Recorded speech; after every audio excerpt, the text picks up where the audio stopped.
Bueno, Bueno, muchachos, señores docentes y OSIC, bueno, muchísimas gracias primero por la invitación. Agradecer sobre todo a Ana que se animó a... En realidad creo que no se animó demasiado, no usó mucho esfuerzo para animarse, porque la verdad que tenemos una lindísima relación con Ana, con Fede, y nada, para nosotros es un placer siempre poder desde nuestro lugar dar una mano en este caso, y estas oportunidades bueno, que la pandemia puso sobre la mesa, ¿no? De hacer más fácil este tipo de comunicaciones. Bueno, se agradece también la invitación y bueno, lo que nosotros hemos preparado para estas conversaciones, que me parece que también está buena esta cosa como el título, ¿no? O sea, vamos a conversar, sí vamos a mostrar unas charlas que hemos dado, sobre todo en distintos cursos de la facultad, y bueno, capaz que es una especie de Frankenstein en la charla, pero también bueno, fuimos avisados muy sobre la hora, pero de verdad me parece que es una linda oportunidad para mostrar nuestra ciudad, nuestro país, y bueno, y que ustedes puedan trabajar en ese borde de Montevideo.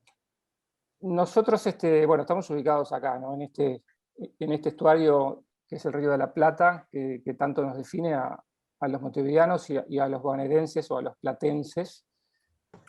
¿No? Un río, un estuario, un río ancho como mar, como lo descubría Juan Díaz de Solís, y lo describía de esa manera, ¿no? Un río ancho como mar. Pero es un río, un mar que nos ha unido y a la vez nos ha separado. Un río que tiene esta característica, ¿no? Es un estuario de agua marrón que penetra en esa desembocadura que viene bajando de los ríos de Uruguay y Paraná, y un estuario que, como decía antes, nos divide y también tiene características bien distintas de un lado y del otro. Mientras que en Montevideo, a razón del basalto de Brasilia, estas cosas las aprendimos el otro día en una charla que dio Marcelo Vila en un curso que da el Chelo en la facultad, nos explicaba una cosa que es muy interesante, ¿no? Que en realidad el basalto de Brasilia, por donde está ubicado nuestro territorio, permite que la llegada del estuario del Río de la Plata sobre las costas montevideanas aparezcan las arenas limpias, bueno, y del lado de ustedes, ¿no? Del lado de Buenos Aires, del lado de Argentina, este río sedimenta y genera o sea, ese barro digamos, que caracteriza a la zona de ustedes, ¿no? En ese sentido, la Rambla nuestra tiene esa particularidad de tener esas playas de arena. Y Montevideo, en realidad, cuando fue fundada en el año 1724, a raíz de la defensa del Imperio Español, de los portugueses que ya estaban colocados en Colonia de Sacramento desde el año 1680, funda la ciudad de Montevideo. Una ciudad de Montevideo que se funda como una ciudad mediterránea y no como una ciudad de vocación portuaria, como pareciera ser cuando estaba con todo ese mar disponible a su alrededor.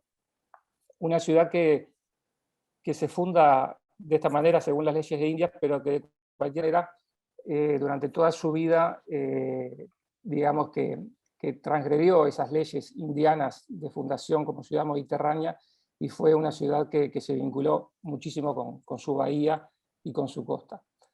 Una ciudad que a partir del siglo XIX o fines del siglo XVIII, a partir de miradas de urbanistas, de arquitectos y de paisajistas, entraron a descubrir las posibilidades que tenía esta costa y este núcleo urbano de empezar a conectarse con esa costa a la cual le dio la espalda durante varios siglos, o un par de siglos. Y esta es nuestra Rambla, ¿no? Como le llamamos nosotros, y no costanera, como se dicen ustedes. Nosotros hablamos de Rambla, costanera es más argentino.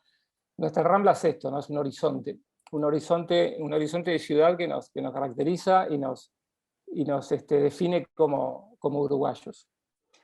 Y en el 2018, en ocasión de presentarnos con otro equipo de arquitectos, entre los cuales estaba el arquitecto William Ray Ashfield, que es un historiador o un profesor de historia, catedrático de historia de la facultad, En esta bienal el tema de la curaduría era presentar el free space, era digamos, el tema en cuestión de la bienal. Nosotros pensamos para esta bienal que no ganamos, ¿no? Pero bueno, estuvo buenísimo igual trabajar para la presentación del pabellón de nuestro país. Considerábamos que la Rambla era el espacio libre por naturaleza de los uruguayos. Y por ahí decíamos esto de la Rambla, y lo voy a leer. La Rambla de Montevideo es un lugar con carácter y sentido humano, marcado por la presencia de diferentes arquitecturas que han definido un borde urbano, un límite, un horizonte de ciudad.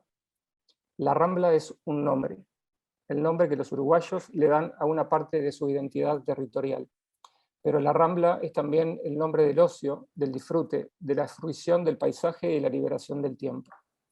La Rambla es una senda, extensa y ondulada, recorre todo el frente marítimo de la ciudad, alcanzando los 22 kilómetros de extensión, constituyendo uno de los paseos más extensos e intensos entre la arquitectura y el mar que existen hoy en el mundo. La Rambla es arquitectura en el tiempo. Si bien Montevideo nació de espaldas al mar y así se mantuvo durante tiempos coloniales y republicanos, el descubrimiento de la costa a comienzos del siglo XX implicó una permanente reflexión de arquitectos, urbanistas y paisajistas, proyectando sus diversas partes y vínculos con la ciudad próxima. Es también el escenario de las mejores arquitecturas modernas.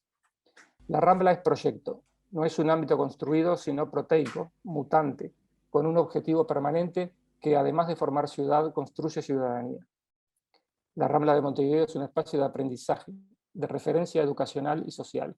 En cierta forma, es también un potente tratado de urbanidad. La Rambla es utopía escrita y construida. Es quizás la forma que la sociedad uruguaya eligió para exponer su vocación de igualdad y democracia. Es por tanto un texto subversivo que llama la atención acerca de lo instituido y establecido por simple convención. Y bueno, por ahí digamos que esta Rambla que decíamos en ese texto, que es el principal espacio democrático, espacio público por naturaleza de todos los montevideanos, fue desarrollada a partir de distintas intervenciones que suceden en el tiempo y que lleva 50 años que la Rambla, como la conocemos nosotros, de 22 kilómetros de extensión entre la Collera Sarandí y el Arroyo Carrasco en el límite departamental entre Montevideo y Canelones, surge a partir de distintas apariciones de balnearios a lo largo del siglo. El Parque Rodó es el primer sector de la Rambla que aparece, después Pocitos, siempre, como decía, vinculados a balnearios, a utilización del agua como baños. En Carrasco en 1906, Malvin y Punta Gorda contemporáneos en el año 1918, buceo en el 25. Acá en el buceo tiene una particularidad que se instala allí durante el sitio de Montevideo en 1851, la aduana de Oribe, que está ahí en la Rambla, y a partir de ese polvorín hay un poblado que se empieza a formar, entonces entra como ese crecimiento particular en ese sitio, y después ya la Rambla Sur, que es un proceso más largo en el tiempo y que en realidad viene de la mano de intervenciones puntuales vinculadas a miradas más extensas de crecimiento de la ciudad y de ese vínculo con el mar, que implicaron un montón de transformaciones en toda esa Rambla, desde la Collera hasta el Parque Rodó, que involucra a la Intendencia de Montevideo, una comisión que fue la comisión permanente de la Rambla Sur, en la cual el ingeniero Fabini fue el principal responsable del trazado de la Rambla Sur. Y a partir de esas características morfológicas que empieza a transcurrir durante estos 22 kilómetros, pueden determinarse distintos tramos de esta Rambla. El tramo 1, que es la Rambla Sur, un tramo 2, que se le conoce como la Rambla Wilson, que va desde la playa Ramírez hasta Punta Carretas, desde Punta Carretas hasta el comienzo de buceo, el tramo 3, Rambla Pocitos, Rambla Buceo, Malvin, Punta Gorda y Carrasco. Los nombres estos coinciden, muchos de ellos, con los barrios que va atravesando. Piensen que en estos 22 kilómetros de extensión de la Rambla se cruzan más de 10 barrios de Montevideo, y en esos 22 kilómetros también tenemos más de 10 playas naturales vinculadas a esa ciudad. Una extensión de 22 kilómetros o una cinta continua, un sistema espacial que define un borde de ciudad y define un lado construido y un lado con características distintas hacia el mar. Este tramo 1 de la Rambla Sur, que como decía, surge a partir de la creación de esta Comisión Especial Permanente de la Rambla, decide ponerse entre manos esta obra heroica y colosal para la época. Piensen de que esto implicó, más allá de que después sobre ellas entraron a posar un montón de eventos o de situaciones puntuales de edificios que empiezan a pautar esa rambla. Como decía, la construcción de esta rambla fue una construcción que insumió muchísimo dinero para esa época y fue una de las obras más heroicas y completas, pero digamos que pusieron sobre la mesa la necesidad de transformar un territorio que implicó obviamente generar un trazado nuevo o pensar ese trazado de la Rambla que dejaba playas, viejas playas, ¿no? que eran como tales que hubieron que ser rellenadas y demoliciones de los barrios en los bajos que se llamaba, en la zona de la ciudad vieja, y este trazado que por momentos acompañaba la curva natural y por momentos se metía en el mar. Trazado que, como decía, el ingeniero Fabini lo hizo, pero hubieron varios de ellos hasta que se llegó al ideal. Y por ahí entraron a esta cosa de que la Rambla también se fue construyendo a partir o con la mirada de estos edificios que aparecían por ahí, como la vieja Facultad de Matemáticas, que era el viejo Ex-Hotel Nacional. Esto ya es una mirada actual de este sitio de la Escollera, pero esta cosa que comentábamos al inicio, ¿no? de que la Rambla está como intocada, ¿no? Fíjense que esta pareciera ser una foto antigua y realmente son fotos que son actuales. Recién ahora hay algunas, aquí se ha hecho un concurso, por ejemplo, sobre la Escollera Sarandí, que ha empezado a transformar esa zona. Igualmente se ha también detenido como su crecimiento. Y esta es la Rambla Sur, ¿no? La construcción de estos bordes de muro, y es acá donde tenemos el agua como a distintas alturas. Es interesante de esta cinta de 22 kilómetros, cómo coloca de manera distinta al espectador en contacto con el agua. En este lugar el agua tiene una altura bien baja con respecto al lugar donde se está, y aparece esta rambla y estos lugares que son balcones al mar, como le llamaba Fabini, y esta rambla que se construye con esa, brutal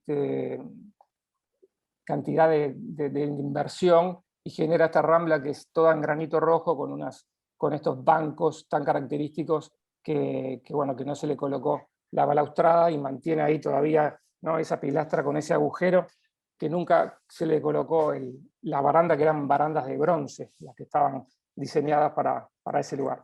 De cualquier manera, más allá de la no aparición de esa baranda, esta Rambla Sur fue una obra maravillosa que conforma el perfil costero de este borde de la ciudad, donde después obviamente la ciudad empieza a crecer y a llegar hacia ese lugar. Aquí a la derecha se ve el espacio donde está el dique Mauá, que es una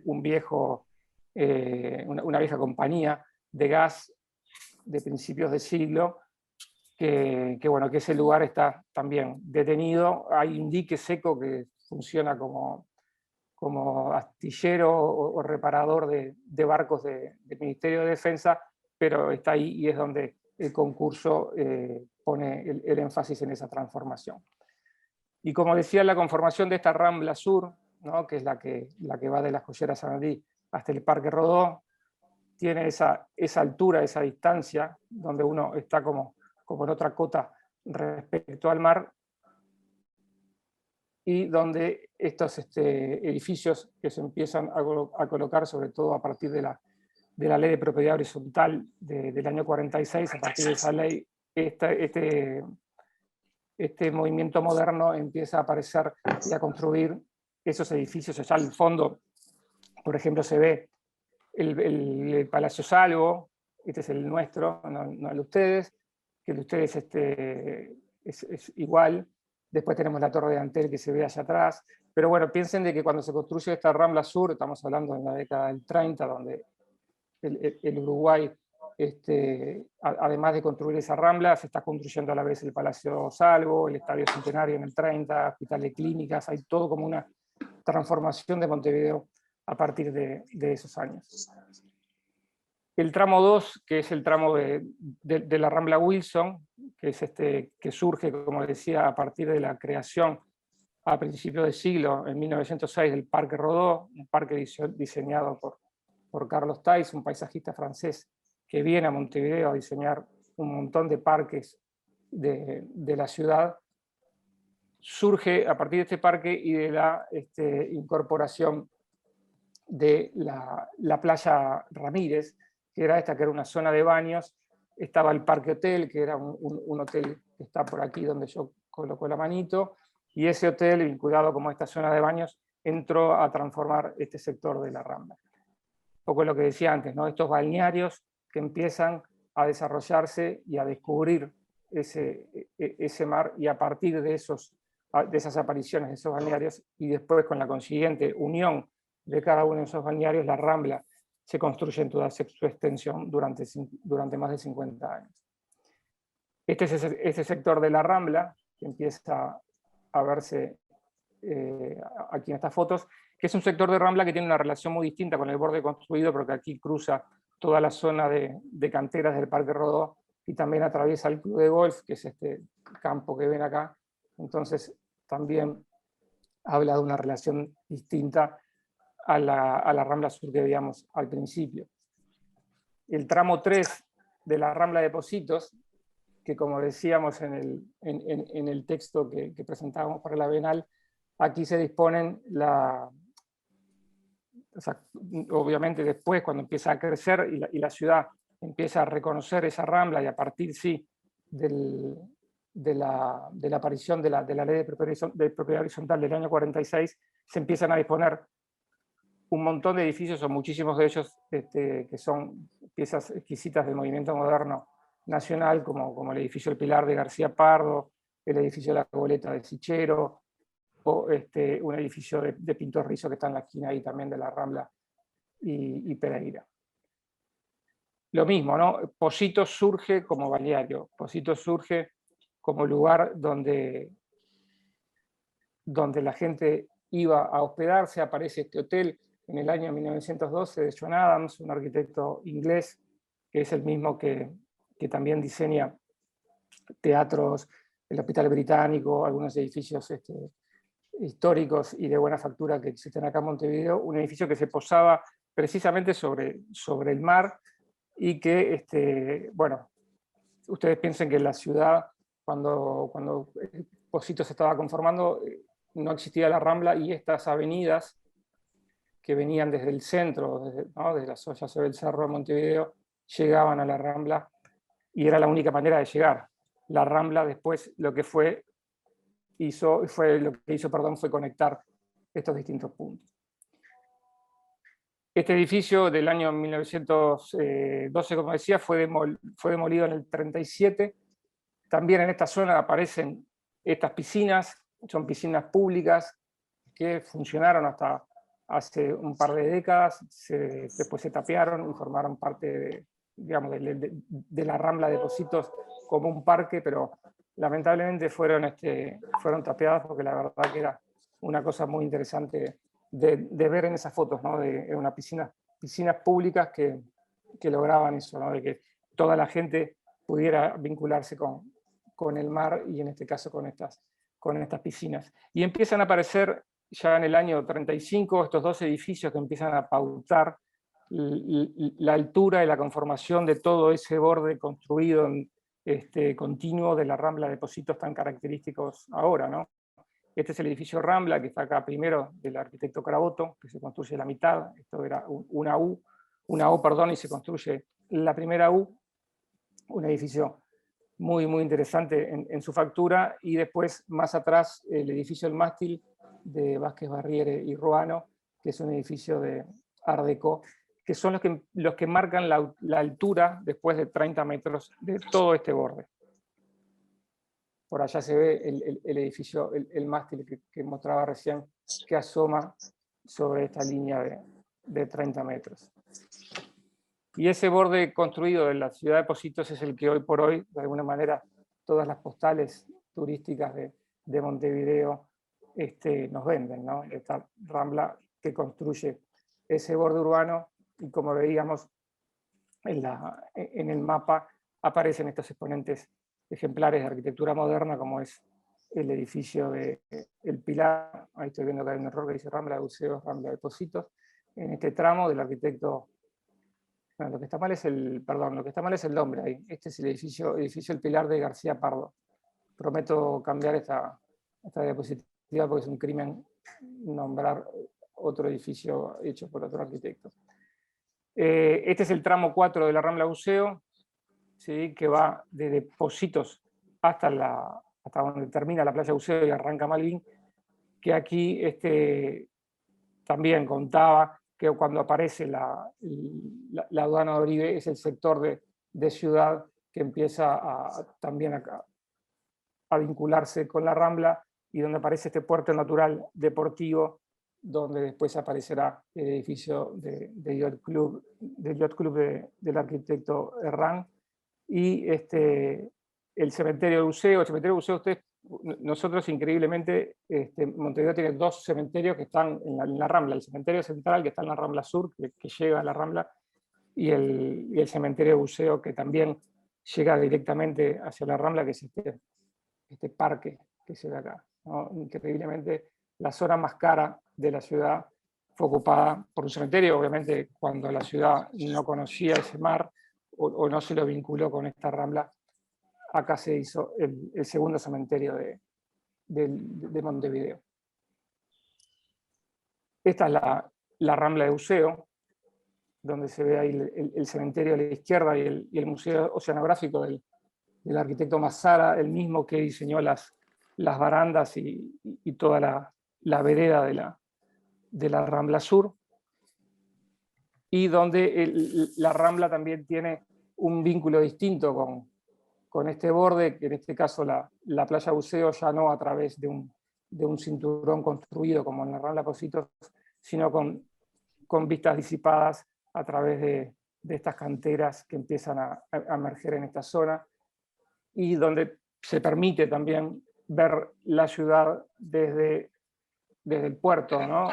Donde se empieza a visualizar este skyline muy montevideano, pero que de alguna manera, no sé, a mí me gusta mucho esta vista, ¿no? de Montevideo desde este lugar. Montevideo tiene pocos lugares que permiten ver a la Rambla desde el mar estando en tierra, ¿no? Que es este lugar, en Punta Carreta también, en Punta Brava, y el dique Mauá también, ¿no? Es uno de los pocos lugares que está del otro lado de la Rambla, pero acá me permite alejar y ver el skyline que empieza a aparecer de zonas nuevas que se empiezan a formar ya a partir de la década del 70-80, que es la parte de acá del World Trade Center, que es como el nuevo centro bursátil que está ahora creciendo, y donde aparecen estos edificios que pautaron este lugar en su desarrollo inmobiliario, como fue el edificio panamericano de Sichero.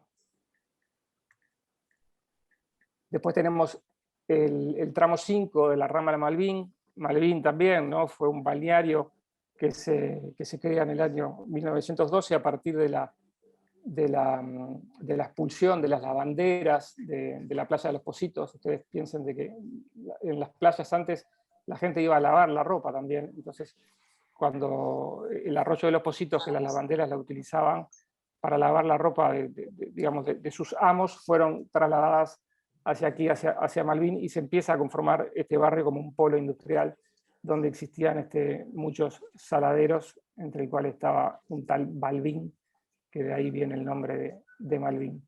Y después aparece la Rambla Punta Gorda, perdón, antes muestro estos eventos interesantes de este pedazo o este tramo de Rambla, donde aparece, por ejemplo, este viejo hotel Malvin, ahora transformada en colonia de vacaciones del arquitecto Muñoz del Campo, y donde la relación también de esta Rambla con las ciudades bien distintas nos permite estar como alejado viendo la Rambla de Positos con toda esa conformación particular, y donde aparecen en este lugar que es el Parque Barofio, que es un parque lineal que termina en la rama de Malvin, donde aparece este viejo molino que contenía un molino de agua del año 1780. Es una de las únicas construcciones que están quedando en Montevideo del siglo XVIII.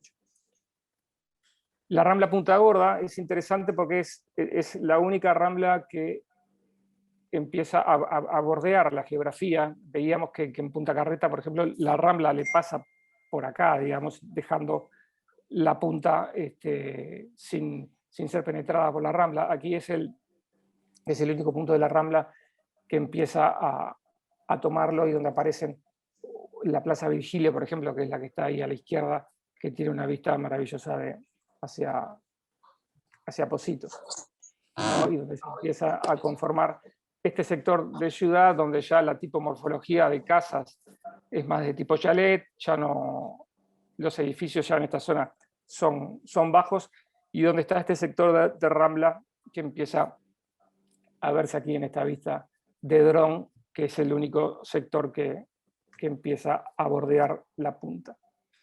Y ya terminando estos 22 kilómetros de extensión de la Rambla, aparece la Rambla del barrio Carrasco, que también surge a partir de la incorporación de un hotel, del Hotel Carrasco, en el año 1906, que es un hotel que surge a partir digamos, de las aspiraciones de una sociedad anónima de que ese barrio se desarrollara, viendo sus características tan interesantes desde el punto de vista paisajístico. Incluso también contratan a Carlos Thais, al diseñador del Parque Francés, y donde se empieza a ver esa mano, ¿no?, de paisaje donde la elipse y la línea curva empieza a conformar este barrio jardín que se mantiene muy bien en el transcurso del tiempo. Acá se ve el Hotel Carrasco, que empieza a pautar el desarrollo del balneario de Carrasco. Un hotel que se construye a imagen y semejanza de la arquitectura francesa, de los hoteles que estaban en la Costa Azul, y bueno, y ahí se empiezan a alojar figuras famosas. Dice que estuvo Einstein incluso aquí alojado. Y este barrio Carrasco ya con una mirada más actual, donde se ve digamos, que sigue siendo el Hotel Carrasco el edificio más alto de esta zona de Montevideo. Y haciendo ese recorrido rápido por la Rambla, que si quieren paro acá y si quieren respondemos a alguna pregunta o lo que quieran consultar antes de meternos en el área del dique Mauá. Intenté ir rápido para no cansarlos. Esta charla demora bastante más, pero bueno, me gustaba que pudieran tener una noción de toda la extensión de la Rambla, no solamente del sector que van a trabajar, sino entender la Rambla como un sistema espacial que así lo es, ¿no? O sea, la Rambla para nosotros, más allá de que, como contaba en la charla, uno necesita quizás dividirla en tramos, para nosotros es una extensión continua, y así fue diseñada, ¿no? Y todas las uniones de las distintas Ramblas fue pensando en que esto se transformara en un sistema cultural, incluso donde también se alojan, piensen sobre esta Rambla, un tercio de la población de Montevideo.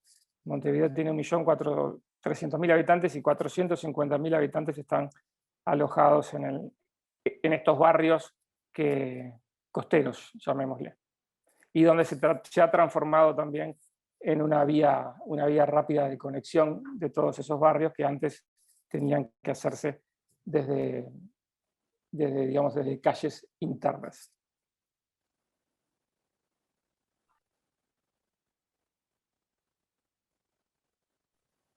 ¿Alguna consulta o seguimos? Hola, buenas tardes, ¿se me escucha? Sí, perfecto, Leandro. A mí lo que se me ocurre por ahí preguntar es si este sistema de ramblas que tiene Montevideo se han pensado originalmente como un conjunto, como un sistema en sí, o quizás son capas de proyectos que se han ido anteponiendo y han terminado conformando esto, quizás con una proyección de seguir agregando ramblas o ir modificando las existentes. Sí, tal cual fue así. O sea, en realidad fue esa construcción de capas que obviamente empieza a definir como otras cabezas, ¿no? Cabezas más desde lo municipal o desde las decisiones gubernamentales de querer entender ese borde costero como una oportunidad de que una rambla empiece a coser todos esos barrios, esos balnearios que se fueron formando.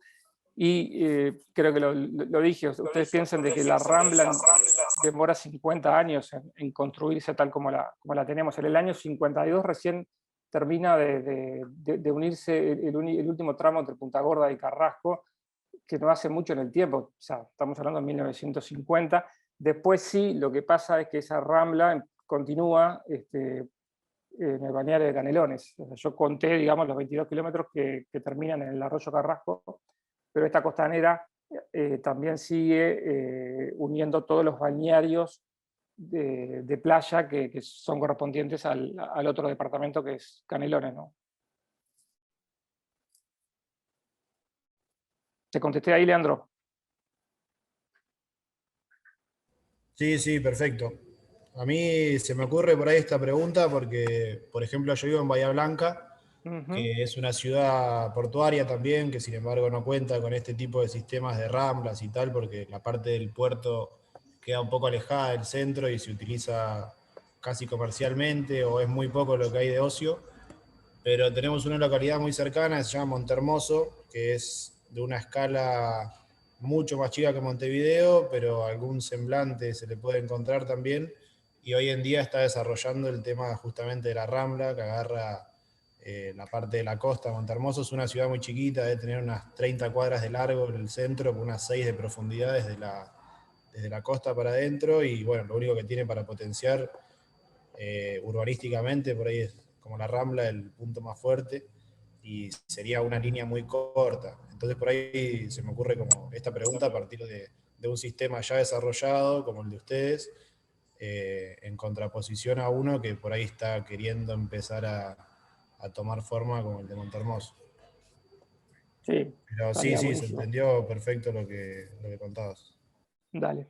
Un poco con el plan que teníamos de charla, que una vez presentada la Rambla en su totalidad, enfocarnos en este concurso, ¿no? O en este lugar que es el dique Mauá, que en el año 2019, ahí dice en junio de 2019, estos en realidad son fotos de las bases, ¿no? De las bases del concurso. Es un concurso que nace a iniciativa del Ministerio de Industria y Energía y Minería, con el respeto y la mantención, y claramente que no se podía demoler la vieja compañía de gas donde aparecían estas carboneras, que era a partir de donde se fabricaba el gas del carbón, ¿no? Estos edificios que tenían una impronta muy, muy fuerte y que todavía siguen en pie. Este es el dique seco que todavía está funcionando, donde funciona como tal, como un dique de reparación de barcos del puerto de Montevideo que vienen hasta ahí. Y todo lo que estoy mostrando en realidad forma parte de la documentación entregada por las bases para los arquitectos y proyectistas que se presentaron en el concurso. Y también el mismo sitio tenía presente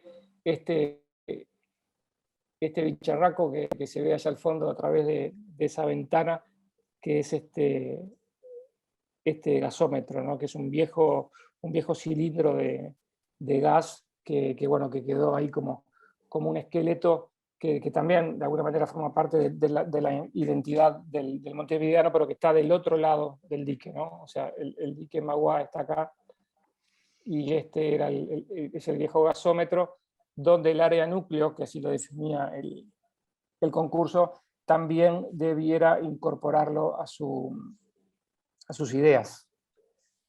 Acá yo lo que muestro rápidamente es los proyectos ganadores. Esto fue, como decía, en junio del 2019, creo que se falló, no sé si en octubre o en septiembre. La verdad que no recuerdo, incluso creo que fue Chelo ahí, ¿no? Por ahí.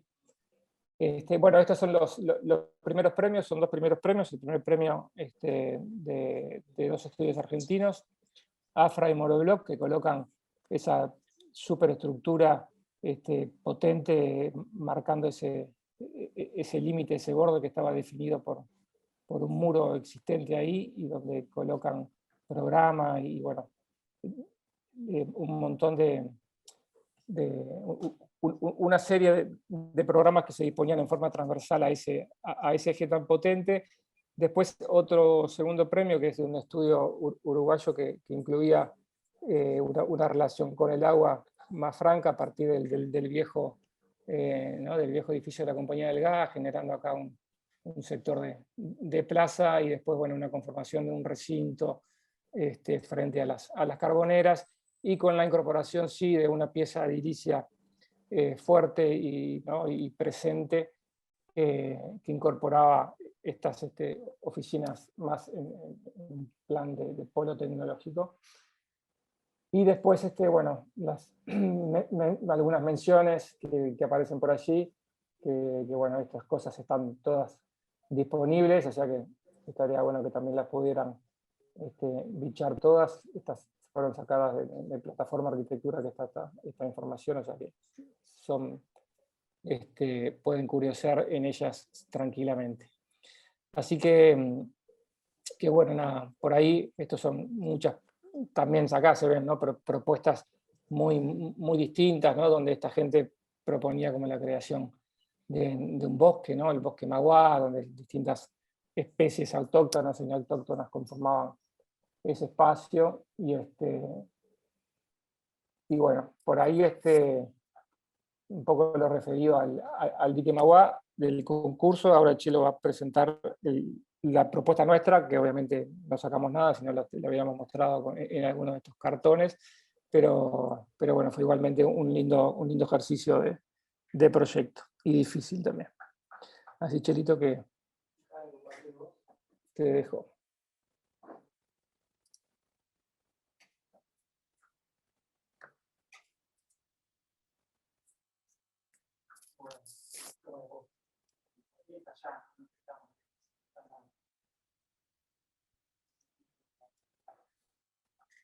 Bueno, con esta excusa de...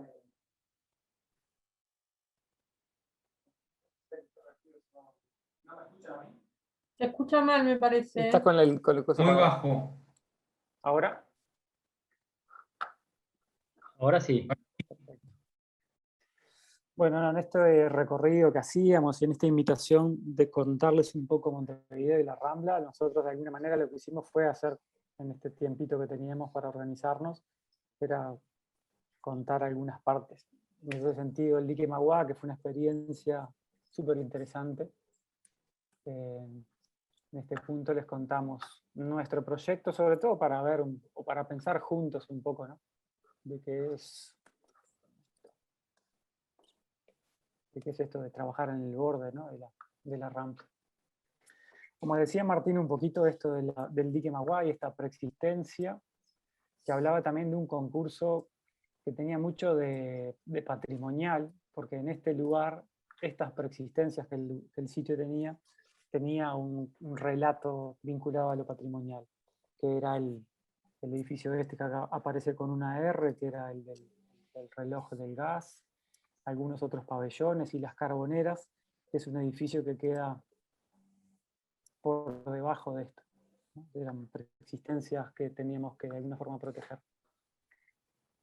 En este Montevideo de borde, del otro lado de la Rambla, nosotros hacíamos una propuesta que un poquito tenía que ver con algunas de estas cosas que andan por acá, que era este predio, hoy por hoy permanece completamente cerrado y bloqueado de cara al mar, tiene unos muros que cierran el polígono, acá había la compañía del gas lo que tenía acá en relación al gasómetro que está al lado de enfrente, alimentaban de gas a toda la ciudad, ¿no? O sea, a la ciudad central. Y acá habían quedado un montón de galpones, desde donde esto había quedado obsoleto hace muchísimo tiempo y quedó cerrado, con lo cual parte de la mayoría de todos los concursantes obviamente fue, además de velar las preexistencias y ponerlas en valor nuevamente, había una acción como de despejar y abrir y atravesar este lugar para volver a ganar esa relación de la Rambla con el río. En ese sentido, en esto de encontrar las continuidades de la Rambla y las infiltraciones que se metían adentro del polígono y del predio, era crear un nuevo espacio público, crear una nueva plaza y además incorporar un nuevo borde, porque acá tenemos un muro preexistente que tiene unos 4 o 5 metros de altura, incorporar sobre el nivel de agua y de mar una nueva playa, una playa dura, ¿no? Un poquito pasando rápidamente por estas historias. Nosotros sobre el edificio de las Carboneras, lo que hacíamos era posicionar un nuevo edificio que de alguna forma copiaba el techo preexistente y construía un edificio sobrelevado, que se ven estas dos fotos en la 1 y en la 2, que permitía un ingreso manipulando el desnivel que había entre la Rambla y el espacio este del gasómetro y su plaza, construyendo una nueva plaza urbana. Por encima, esperen que voy a acompañar con otras imágenes de cartón para ver un poco más grande todo. Por acá en planta lo que tenemos es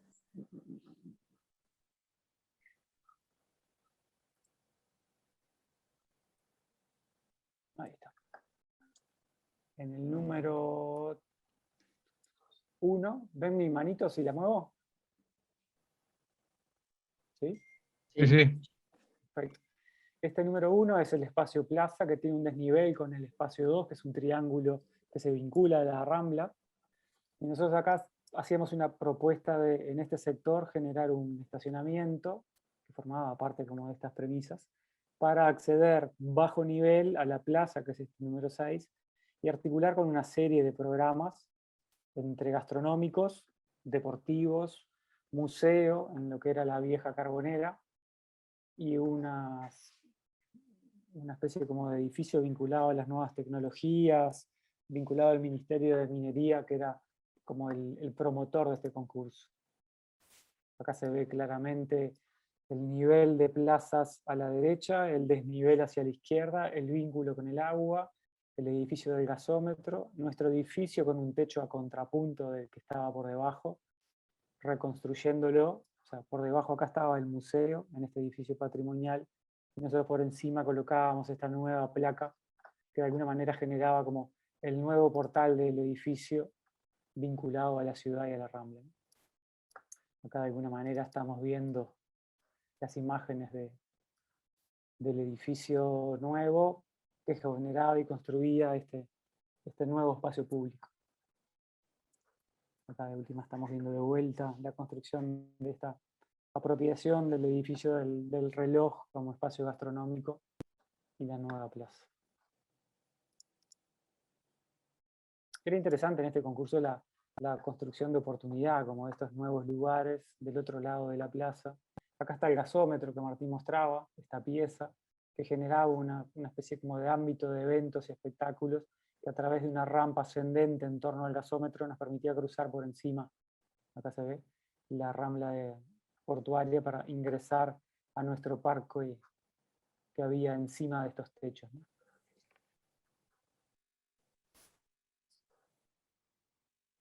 Acá teníamos que de alguna manera contar cómo iba a funcionar esto, cuáles eran la gestión. Y acá de alguna manera vemos como las distintas partes del parque, ¿no? O sea, la Plaza Argentina que ya era existente, que tenía un sistema deportivo, el parking que estaba por debajo, la conexión con la plaza, el edificio del reloj, un edificio blanco preexistente que se transformaba en un teatro abierto, el hub que se posicionaba por encima de las carboneras, en esta especie de nuevo techo de pasto que organizaba los desniveles, por debajo estaba un bajo techo deportivo, el gasómetro y su pasarela, y la nueva playa pública de Borde.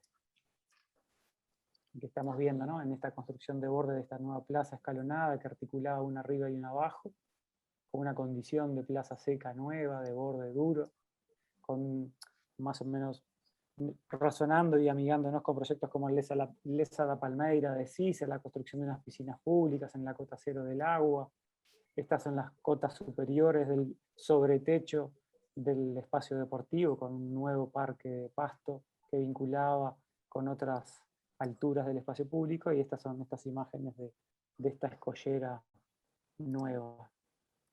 Fue un concurso súper interesante, sobre todo por el manejo de las distintas escalas y el proponer una nueva puerta de ingreso a la Ciudad Vieja en relación a un Montevideo que de alguna manera revelaba y develaba este espacio público y dormido, que de alguna manera nos permitía pensar en cómo energizar este lugar, incorporando programas, reprogramando y programando un espacio público.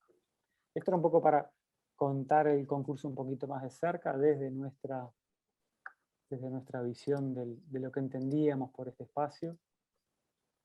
Acá les hago un recorrido por algunas imágenes más, o sea, del espacio entre las carboneras y el espacio deportivo. Acá donde tengo la manito era este espacio bajo techo, de incorporación de espacio de deporte.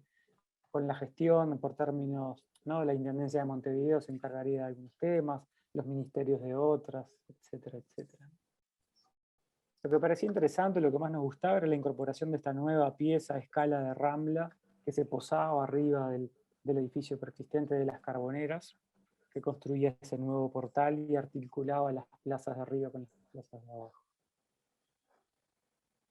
Bueno, esta es como nuestra mirada de este concurso que labura sobre la Rambla. En esto que hablábamos hoy tempranito, cuando nos preguntaban si la Rambla había tenido proyectos sobre la Rambla de Montevideo, Martín les contaba de que en la escala del proyecto de primer año se participa con la incorporación de pequeños pabellones, pero este quizás sea de los primeros proyectos que ponen en consideración operar en la Rambla a escala metropolitana. Lo otro que yo les voy a contar es el seminario Montevideo, en esto que hablábamos hoy tempranito también con el equipo docente de la Bahía de Montevideo. El seminario de Montevideo fue un evento que la Facultad de Arquitectura construyó a partir del año 98 en el decanato de Rubén Otero. Y el primero de los seminarios Montevideo fue el de la Bahía de Montevideo. Como ven por ahí, esto es una página índice de una publicación del seminario Montevideo que habla de la cantidad de invitados que tuvimos, ¿no? O sea, estaba Paulo Méndez de Rocha, Ábalos y Herreros, Hiroshi Hara de Japón. Ahí tenemos prendido un eco. Capaz que está bueno apagarlo. Y vino gente, ¿no?, de Argentina, pasó Moscato, ¿qué más pasó por acá?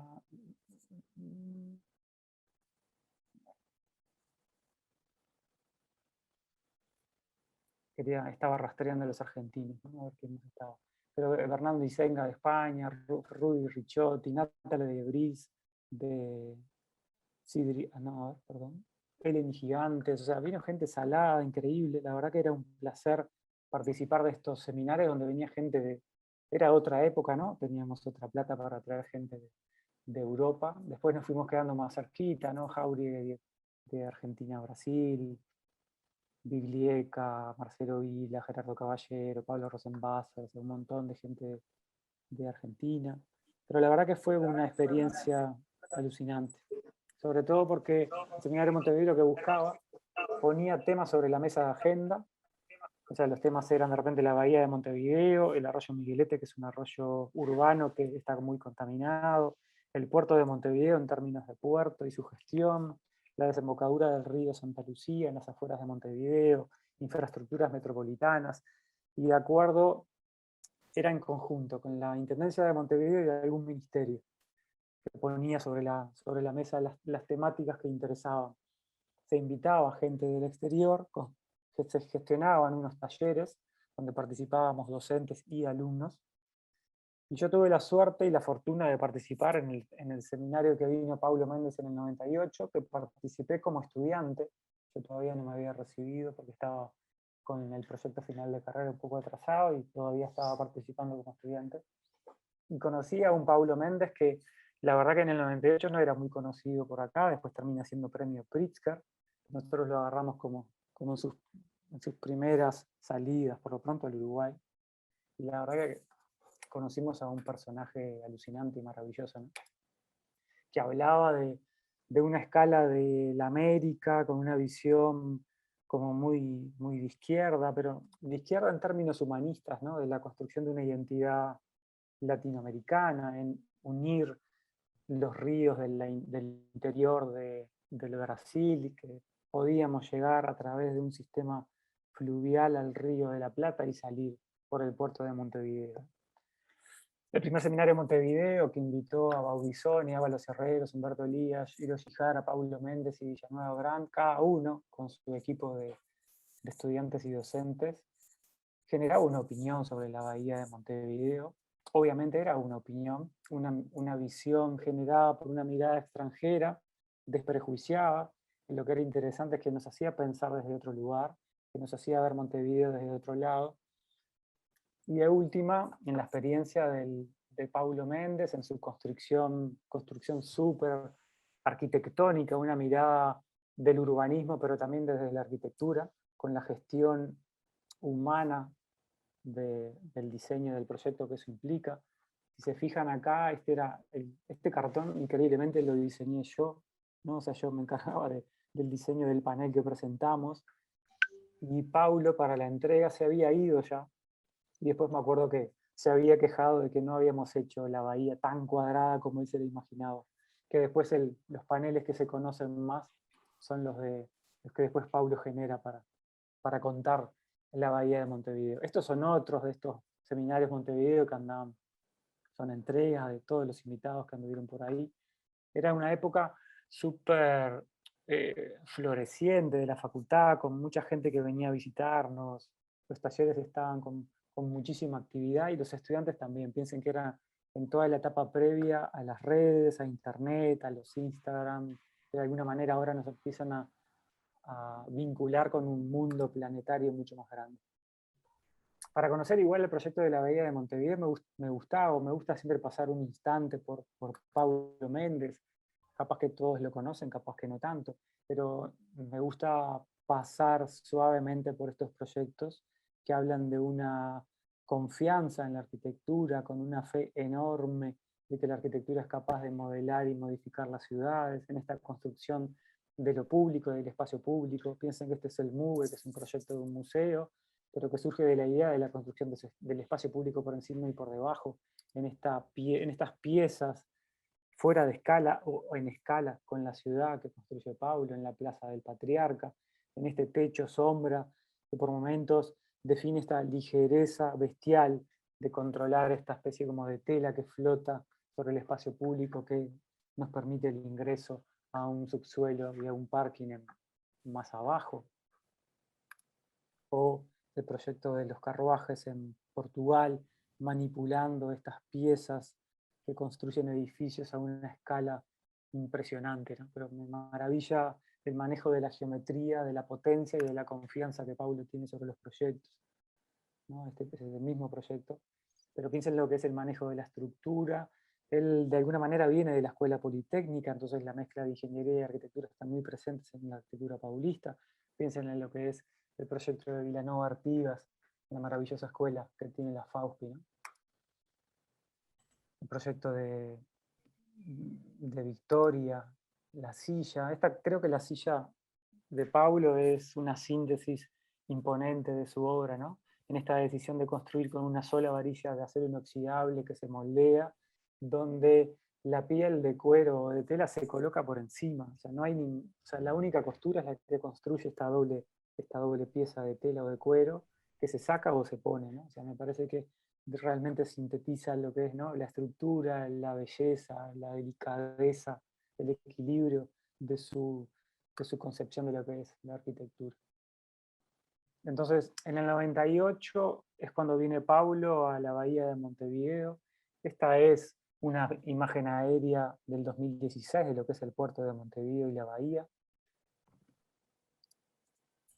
Si vamos en el 2004 un poquito para atrás, tenemos como las ganadas de tierra al mar que ha tenido el puerto. En el 2004 tenía ese recorte en verde. En el 2016 se empieza a operar ganando territorio a la bahía para colocar containers, ¿no? El puerto empieza a crecer de una manera muy potente. El puerto de Montevideo tiene mucha energía y tiene mucho dinero, con lo cual está como trabajando y operando fuertemente sobre la bahía de Montevideo.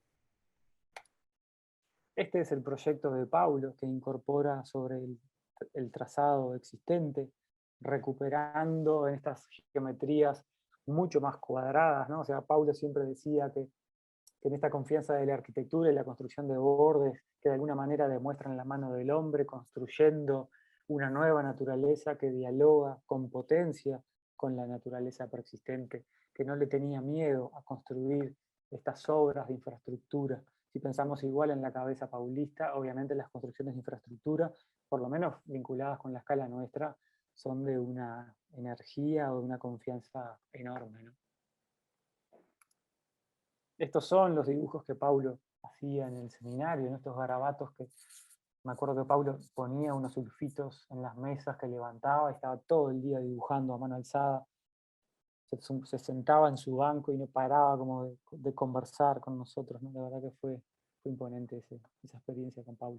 Y acá lo que plantea más claramente son algunas decisiones de ampliar el puerto con un nuevo espigón que duplicaba la capacidad del puerto, que se vinculaba al dragado portuario. Hablaba de un teatro flotante que lo construía arriba de la isla de Ratas, que es una pequeñita isla que está en la bahía de Montevideo, y reconfiguraba estos bordes de la bahía. Este es el dibujo que hace Paulo en San Pablo. Paulo, cuando vino a Montevideo, vino con un montón de estudiantes, y dentro de esos estudiantes habían venido los que ahora construyen el estudio MBB. Vinieron todos, fue increíble conocer a Milton Braga, a Marta Moreira, a Fernando de Melo.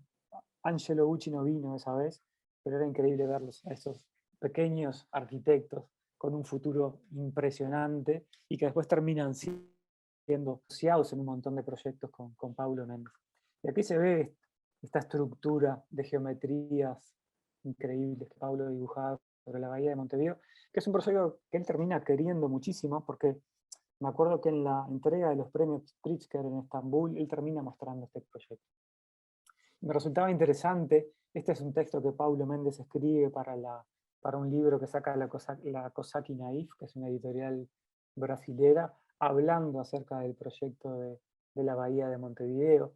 Yo acá en negrita y traduje al español, obviamente con el Google Translator, porque voy a ir mucho más rápido. Pero acá en negrita me marcaba como algunas cosas que eran interesantes, ¿no? O sea, que Paulo hablaba acerca del seminario internacional, desde donde surge este proyecto en la bahía de Montevideo, donde el seminario tenía la bahía como tema. Fue alucinante que el primer seminario fue con la bahía como tema, fue un lindo tema que ponía a Montevideo y a la ciudad y a la bahía, que es un ámbito fundacional, como parte de las temáticas en donde los invitados se ponían a pensar, ¿no? Y acá Paula hablaba como del problema que tenía Montevideo, que se vinculaba en torno a la bahía, cómo traspasarla, cómo darle la vuelta, hablando con esto de tenerla como un obstáculo a superar. Paula lo que hace de alguna manera, y él lo pone en esto de revertir el problema, ¿no? Y hacer que la ciudad aborde esta bahía de forma concéntrica, incorporando la superficie de agua como parte del proyecto. Y lo que es alucinante en esta cabeza de Paulo, lo que es maravilloso es cómo cambia de escala los problemas, y en esto saber de que la bahía tenía muy poca profundidad, por eso el puerto tiene que ser dragado, tiene una altura promedio de 2 metros, por momentos es mucho menos. Entonces, el proyecto en esto de porque acá habla de dos partes, ¿no? Voy a seguir un poco el hilo de las negritas para no marearme yo ni ustedes. Habla de ampliar el puerto, en esto de que genera este doble muelle de un tamaño mucho más grande, pero lo más interesante del proyecto de Paulo es esto que acá habla de la bahía que se transforma en una plaza de agua cuadrada. En esta plaza cuadrada que él la vincula instantáneamente con la Plaza San Marcos de Venecia, ¿no? Con recuperar un espacio urbano, pero que en este caso es una plaza de agua plana que incorpora el espejo como tal, pero que a su vez, en esto de la mirada veneciana, que él habla como de inundar la plaza de San Marcos, también recupera la imagen de los vaporetos, donde el sistema de transporte que incorpora es cruzar del centro de Montevideo al cerro del otro lado a través de un sistema de pequeños vaporetos que hagan que esto que por momentos es un obstáculo, es una rambla que hay que darle toda la vuelta, él entendía que podíamos tener estos pequeños trazados construyendo una nueva unidad de paisaje. Y si pensamos como arquitectos y como urbanistas, a mí lo que me parece imponente del proyecto, piensen que es un proyecto instantáneo sobre Montevideo, que es un proyecto de una semana de pensar sobre la ciudad, pero piensen en la polenta del músculo que le incorpora Paulo a este proyecto. El alterar completamente la visión que nosotros tenemos de la bahía, que es un lugar de trastero de la ciudad de espalda, donde da el puerto, donde daban los frigoríficos, donde donde el río Miguelete termina saliendo a la bahía de Montevideo. Entonces es un ámbito completamente negro para la ciudad, y que Paulo de alguna manera hace una vuelta a carnero y termina cayendo con los dos pies perfectos, ¿no? O sea, pero dándole una vuelta como súper potente a esta mirada sobre la bahía de Montevideo. Y para cerrar un poquito, Paulo también habla de este islote, que hay un islote flotando en el medio de la bahía, y él quería pensar en reconfigurar, transformar esta historia en un teatro en el mar, que él pensaba que lo cubría con una estructura ligera, que flotaba sobre una estructura que le permitía mover ese techo, con los barquitos que son los que guían a los barcos en el ingreso al puerto, ¿no? O sea, esos pequeños botes tironeaban de ese techo para que en las noches de verano apareciera como la música, ¿no? Y es yo no sé si acá en este texto él lo pone, pero él hablaba como un poco de eso, ¿no? De que en estas noches de verano el techo del teatro se abría para hacer sentir la música en toda la bahía de Montevideo. Lo que es interesante también, en esta mirada heroica que Paulo tiene sobre todo lo que hace, que él hablaba de esto de la desembocadura del hinterland de todo el continente, ¿no? Donde el puerto de la bahía de Montevideo, para él, es lo que dice Paulo, es el más importante de América Latina. No me quiero pelear ni con ustedes ni con Alberto Fernández, pero para él es el puerto más importante de América Latina, que a través de su interconexión fluvial desde la cuenca amazónica hasta el Río de la Plata, podía llegar a salir por el puerto de Montevideo. Por acá es una superposición del mapa de Paulo y el mapa nuestro de la bahía, ¿no? O sea, esta es nuestra bahía, y a poquito es como Paulo terminaba condicionando sus geometrías. Esta es una maqueta que hacíamos en el seminario de madera de balsa, donde marcábamos como esos recorridos de los vaporetos. Ahí se ve el islote del pabellón de la isla de Ratas. Y yo había armado una vez una charlita de Paulo, que conté en un evento que fue en relación al puerto de Montevideo y su crecimiento. Les contaba, fue increíble como la imitación. Se estaba discutiendo el puerto de Montevideo, cómo estaba creciendo, unos nuevos ingresos que está haciendo Montevideo para llegar al puerto, y a mí me habían pedido que contara el puerto de la bahía, casi que como en un contrapunto para todo lo que estaba haciendo el puerto de Montevideo. Y a partir de lo que era el proyecto de Paulo, me construí unas imágenes acerca de lo que a mí me parecía era esta nueva imagen rectangular de bordes completamente rectilíneos que construía esta nueva imagen de esta nueva plaza de aguas. Estos son unos pequeños acercamientos de este viaje que yo me termino colgando, ¿no? Con todas las cosas que Paulo de alguna forma había charlado, con los barquitos de ingreso de los transatlánticos que estacionan en el puerto, con los vaporetos que construían este nuevo circuito de transporte, y con el vínculo de este paisaje del pabellón flotante en el medio de la ciudad, con este borde que terminaba llegando hasta el cerro de Montevideo, construyendo esta línea blanca de este borde urbano. Y este era como este imaginario del pabellón flotando en el verano en las noches, ¿no? O sea, que sonaba esta música desde el centro de la bahía de Montevideo. Bueno, este es un viaje paralelo vinculado al proyecto de Paulo, con la experiencia que nos dejó, o que me dejó a mí haber participado en el seminario con él.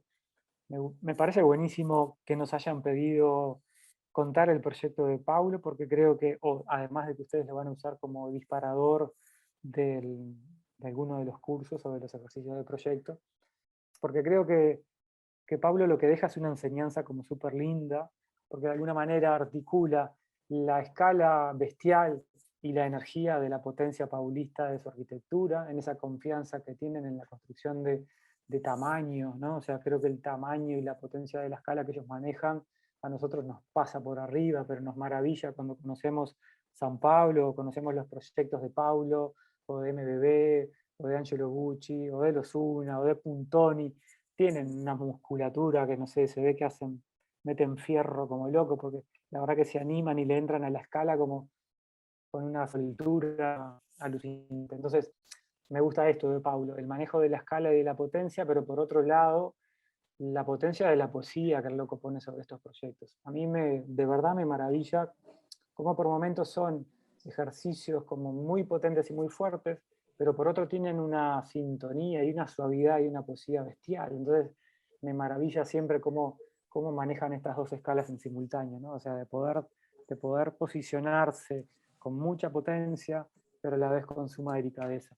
Creo que obviamente es un ejercicio que él planteó sobre la bahía, y que además creo que fue de los proyectos que más pregnancia generaron en el seminario de Montevideo.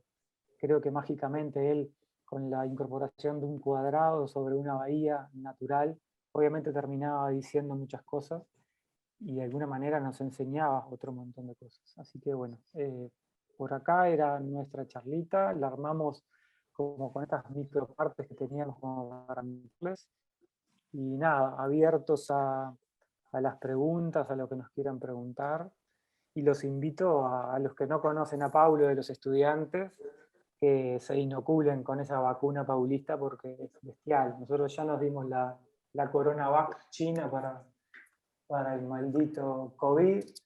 Paulovac. Les recomiendo la Paulovac, que es maravillosa.